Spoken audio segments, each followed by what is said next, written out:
Vicepresidente del distretto ora DMO, una battuta: come valuta questa nuova figura, diciamo, che subentra al fallimentare distretto turistico? Allora, è un'evoluzione, è un passo avanti nel disegno di riordino generale che l'assessorato ha voluto mettere in atto negli ultimi anni. Si introduce in prospettiva come nuovo orizzonte da parte del distretto turistico di Agrigento questo approccio verso la DMO, un approccio nuovo, un approccio moderno e certamente che vede protagonisti le amministrazioni, quindi io parlo da sindaco, da vicepresidente, con il coinvolgimento dei comuni, Agrigento come comune capofila, i comuni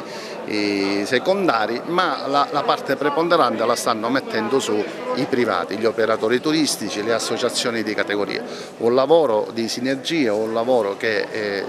intraguarda una nuova strategia, che è quella della strategia di rete. Abbiamo ora un nuovo strumento a disposizione anche con meccanismi di finanziabilità che ci potranno certamente portare anche a sviluppi ulteriori nell'utilizzare le risorse messe al punto dal Piano Nazionale di Sviluppo e Resilienza. Tante sono le argomentazioni di cui oggi abbiamo parlato. Ringrazio io anche da parte del distretto, da parte dei comuni tutti, la presenza dell'assessore regionale, la presenza anche della struttura di collaborazione che ha fatto un notevole sforzo a raccordarsi con il distretto e a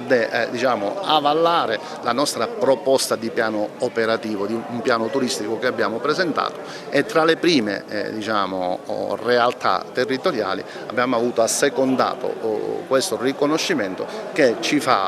sprona, ci fa guardare avanti veramente con particolare attenzione verso uno sviluppo tanto agognato e che ora sta a noi mettere in atto in una realtà che tutti conosciamo bene, ci vede certamente non in modo felice nei posti delle classifiche nazionali. Quindi c'è tanto da fare, di questo ne siamo convinti e siamo pronti a scommetterci.